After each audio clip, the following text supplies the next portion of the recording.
굿모닝 인포맥스 함께하고 계십니다. 시장 이야기 이어가 봅니다. 디멘전 투자자문 송재경 대표 함께할게요. 대표님 안녕하세요. 안녕하세요. 네, 한 주가 이렇게 또 시작이 됐습니다. 네. 지난 한 주 좀 정리를 해볼까요?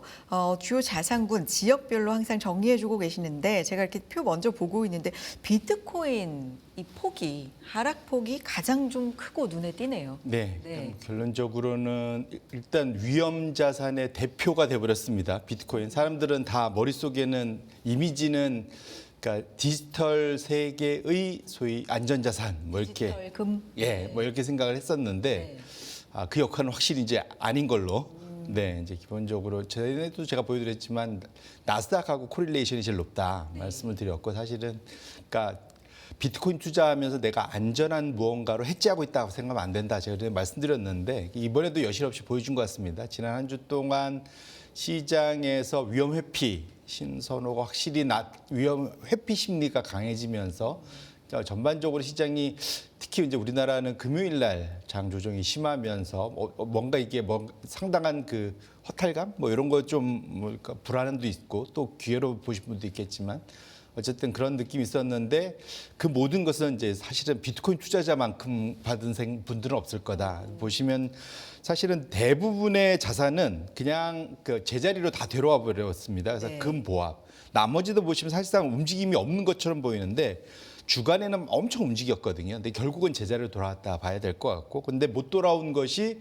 비트코인이다. 근데 제가 비트코인을 계속 여러 가지 지금 전 세계 특히 미국의 단기 유동성 시장의 바로미터 뭐 이런 식으로 말씀을 드렸는데 지난주에 소위 43일간의 미국의 정부 폐쇄가 마무리되면서 이제 좀 뭐랄까 이제는 좋은 일만 있지 않겠냐라는 기대를 역시 시장은 여지없이 항상 우리가 예상치 못한 대로 움직이는데 그것은 사실은 이제 어찌 보면 루머에 사서 뉴스에 팔아라는 식으로 그 이후로는 아직은 시장의 단기 유동성은 전혀 좀 해결이 되지 않았다라는 것을 그대로 보여주면서 비트코인 가격이 아주 급락을 좀 했고 또 여기에 사실은 AI 관련된 좀 버블 논란을 넘어서서 플러스 이제 이러다가 신용 그러니까 이따가 말하겠지만 이거 비투하는 애들은 문제 있는 거 아니냐는 걱정 뭐 이런 것들이 다 겹치면서 그 모든 걸 한 몸에 받아내는 게 비트코인이다 보시면 좋을 것 같고요.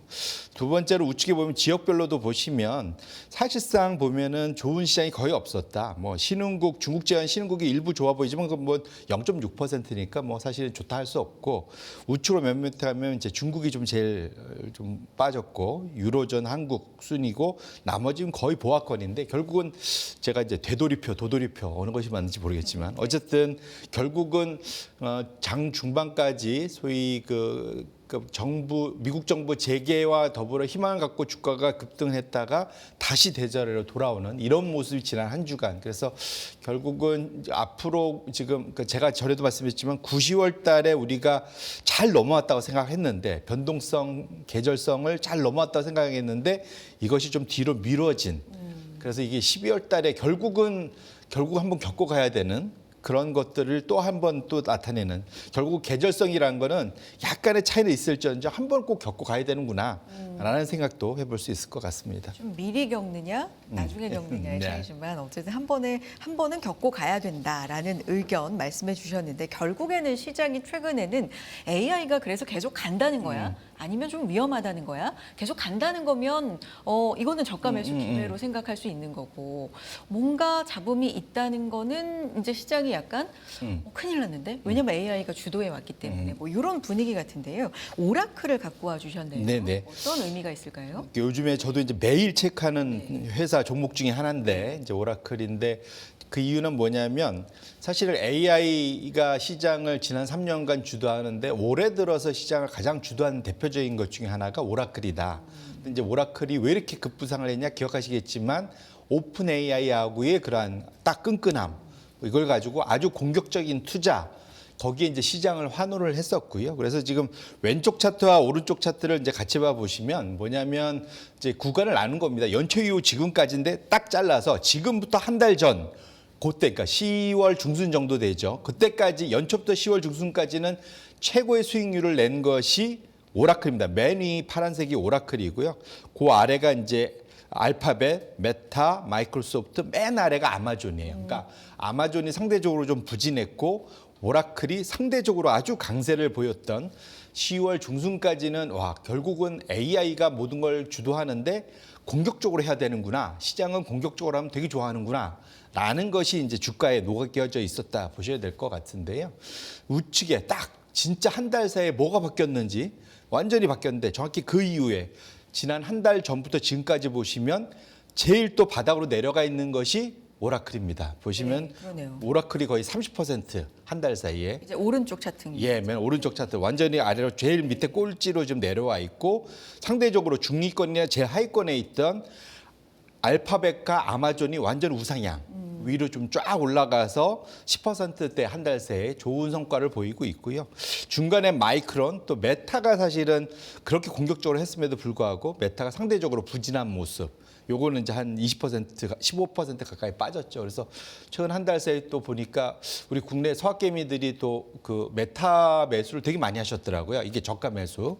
이게 이제 성공했으면 좋겠는데 어쨌거나 지금까지 놓고 봐서는 공격적으로 투자를 하는 것에 대해서 시장이 이전에는 그러니까 10월 중순까지는 엄청나게 환호를 호평을 했다면 지금은 이제 혹평을 하는 한 달 사이에 혹평을 하는 것이 됐고 그 이유는 이제 그러니까 자기 돈 여유 자금 갖고 투자하는 것에 대해서는 박수를 보냈는데 빚을 내서 투자하는 것에 대해서는 확실한 경계감을 보이는 것. 그래서 저 아래 오라클은 완전히 비투고 메타는 자기 돈으로도 하지만 공격적으로 빚내서 투자하고 그것을 오프 밸런스 부의 장부 거래를 통해 갖고 안 보이게 하는 듯한 느낌 이런 것들이 정직하지 않은데 이런 느낌 이런 것들도 주고 상대적으로 알파벳이나 아마존은 거기에 대해서는 좀 전략이 잘 짜져 있고 밸런스 있게 지금 투자를 하는 거 아니냐 이런 식으로 상당히 이제는 AI 투자를 똑같이 하더라도 상당히 차별화해서 본다는 측면에서 놓고 보면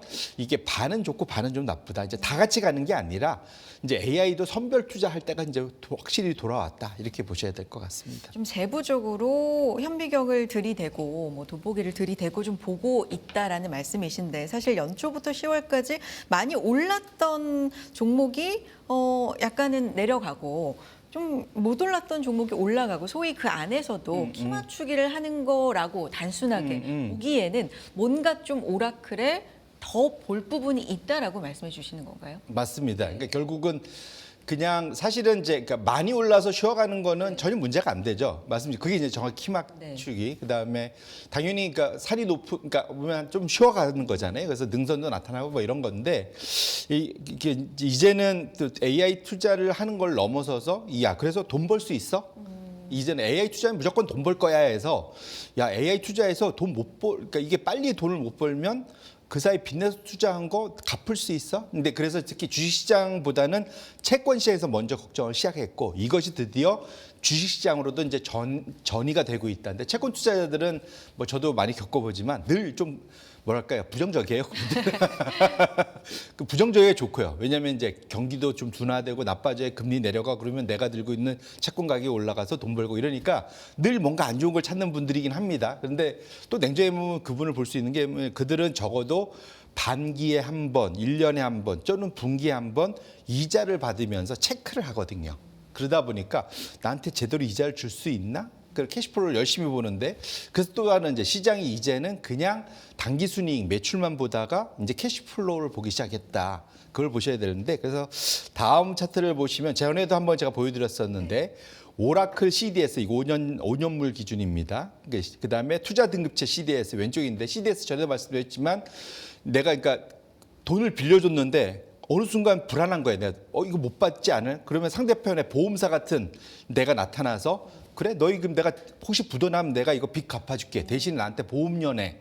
그 보험료가 CDS 스프레드다. 그러니까 신용 부도 수합. 그러니까 신용 부도. 그러니까 소위 부도가 날 것에 대해서 부도를 내가 회피하는 대신에 보험료를 주는 서로 그걸 맞교환한다 그래서 이제 신용부도 수합이거든요. 보험료 성격의 수수료인데 그 네. 위험이 커질수록 커진다. 그렇죠. 네. 그러니까 당연히 부도가 많이 날 것 같으면 야 그럼 부도 좀 날 것 같은데 그거 내가 위험 떠안는 대신에 보험료 더 내. 네. 그게 이제 스프레드다. 근데 보시면 파란색 선 잘 잘 보이네요. 파란색 투자 등급제 CDS는 상대적으로 좀 옆으로 횡보하는 한 54 정도 지금 평균적으로 지금 미국의 투자 등급제 CDS 스프레드는 54 bp 정도 되는데 지금 위에 오라클은 얼마 전에 제가 얘기할 때 한 80 bp 좀 넘었다고 그랬는데 올랐네요. 예, 금요일 날 드디어 100을 넘어섰습니다. 그러니까 1% 포인트가 넘어선 거죠. 결국은 우측에 보시면 오라클의 잉여 현금 흐름 되게 어려운 것 같지만 내가 장사해서 영업해서 벌어들인 현금 흐름 그걸 위해서 투자하는 거 투자해서 나가는 현금 흐름 두 개를 들어오고 나간 거를 뺐을 때 남는 돈을 잉여 현금이라고 합니다. 근데 이것이 늘 남아 있어야 회사가 이것저것 더 할 수 있고 빚도 받을 수 있는 거잖아요. 채권자 입장에서. 근데 최근에 12개월 지난 4분기를 합친 잉여 현금 흐름이 지금 빠르게 지금 마이너스로 가 있는 것을 우측 차트에서 보실 수 있어요. 그러면 이건 딴 걸 보통 우리가 이걸 보려면 현금을 불태우고 있다. 캐시번 뭐 이렇게 얘기하고 있잖아요. 그래서 현금이 고갈되고 있는 상태이기 때문에 그래서 최근 들어서 이 상황을 보면서 야 너희 너무 무리하는 것 같아. 그러니까 너희 황새인 줄 알았더니 뱁새네. 먼저 이렇게 되는 거죠. 그래서 지금 채권 투자자들 사이에서도 상당히 뭐랄까요? 지금 이런 그 비투가 심한 종목들에 대해서는 상당히 경계심을 갖고 있고 오라클뿐만 아니라 지난주에 제가 봤을 때 코어위브 뭐 이런 데는 지금 10년물 기준으로 놓고 보면 이게 지금 700bp를 넘어서 900bp까지 막 이렇게 가고 있거든요. 그래서 사실상 지금 비투에 대한 걱정들이 엄청 심해지고 있고 개인 투자자들도 비투했을 때 시장 빠지면은 이게 소위 말하는 반대 매매에 걸려갖고 털리잖아요. 이쪽도 사실은 이제 그런 걱정이 좀 심해지고 있는 거고 이것은 결국은 앞에 비트코인까지 연결이 됩니다.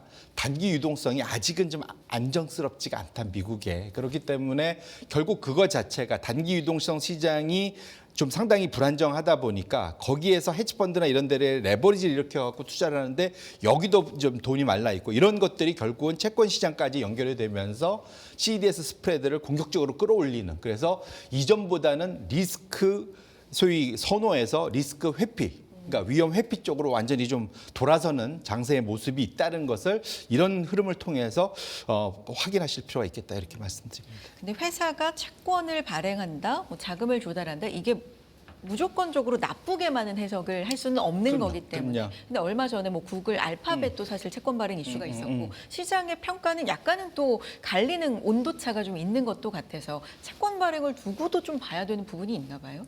결국은 그러니까 구글이나 알파벳이나 아마존 같은 데들도 뭐 발행은 하는데 그들에 대해서는 상대적으로 낮게 보는 이유는 돈 투자한 그쪽의 매출이 잘 나온다.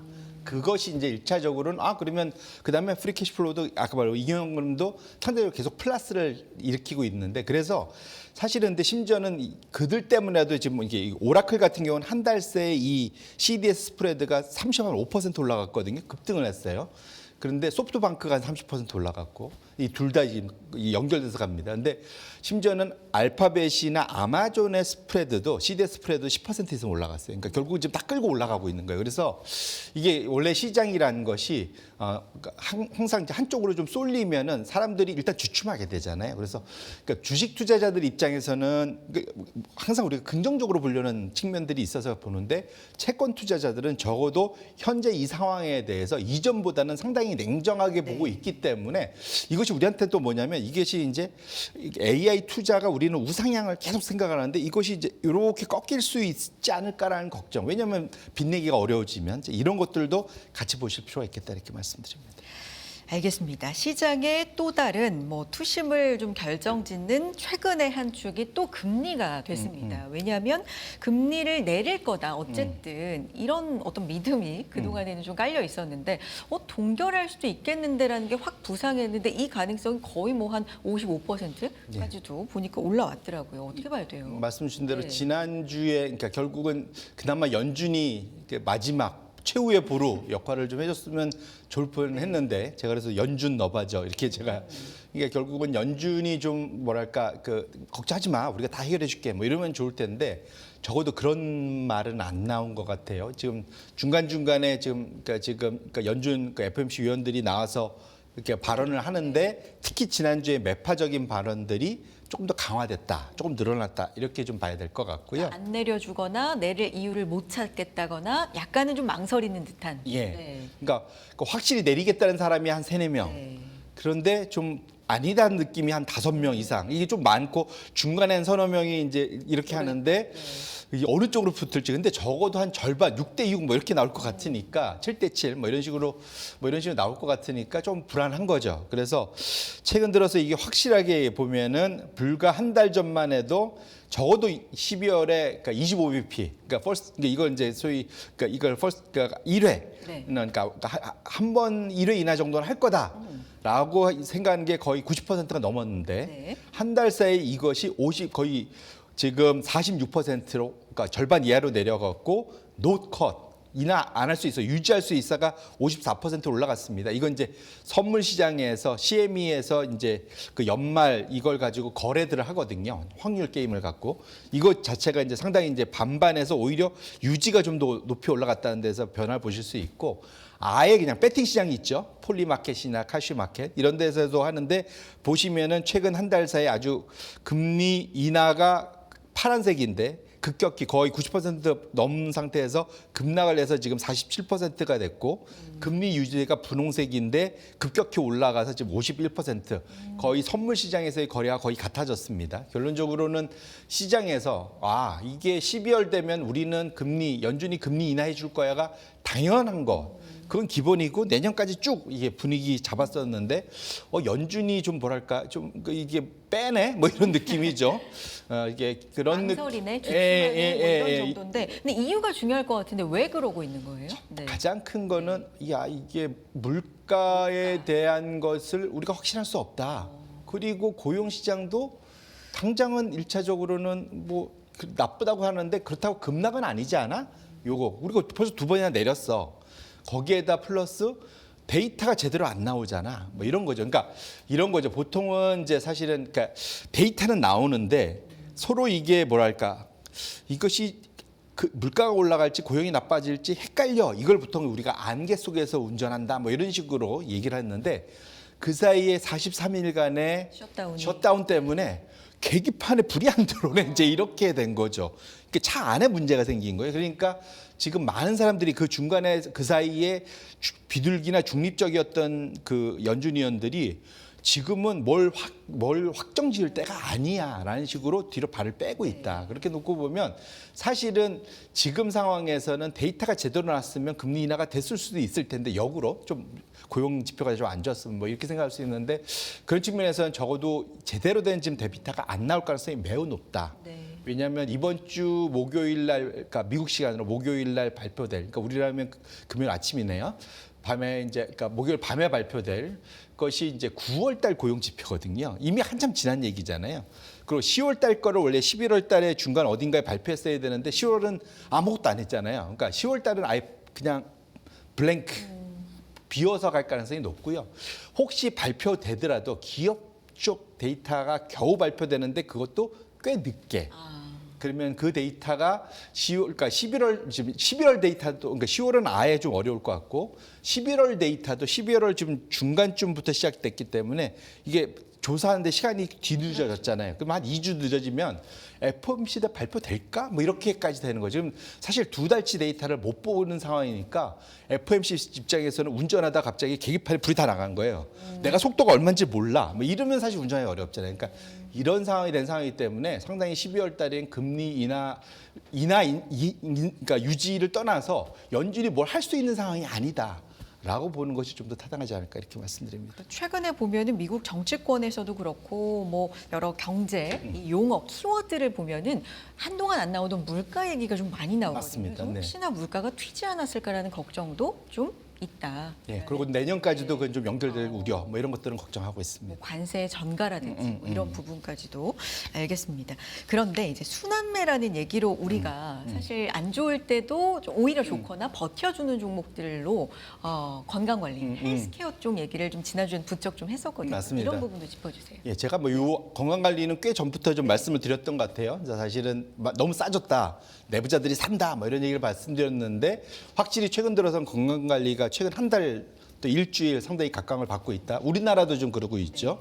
근데 확실히 보면 지난주에 하늘은 무너져도 솟아날 구멍은 있다. 한 주간 보면 건강관리, 에너지, 소재, 필수 소비재 이 네 개 업종이 S&P 500을 앞지르면서 그러니까 덜 빠진 게 아니라 올라서 끝났다는 건 상당히 고무적이다. 그러니까 시장에서 돈이 빠져나간 게 아니라 돈이 이제 그걸 보통 우리 순환매라고 하잖아요. 그렇게 놓고 보면 시장이 그러니까 아직 강세는 유지되고 있는 건데 그 사이에 이제 잘 가던 데는 좀 쉬어가는 거고 거기서 돈이 빠져서 가는데 이제 그것이 건강관리, 에너지, 소재, 필수소비 이쪽으로 좀 옮겨간다. 우측에 보시면 미국 건강관리 자금 유입이 지난 뭐랄까요 거의 한 5년, 7년간 중에 가장 공격적으로 많이 지금 4주간 지금 자금 유입이 되고 있다는 거 보면은 확실히 이제 뭐랄까 시장이 좀 밸런스 있게 지금 포트폴리오를 좀 다변화하고 있다 보실 필요가 있어요. 그래서 우리 투자자분들도 이 상황에서 보면은 이것이 이제 이게 정점을 가리키냐에 대해서는 아직은 설왕설래할 수 있을 것 같은데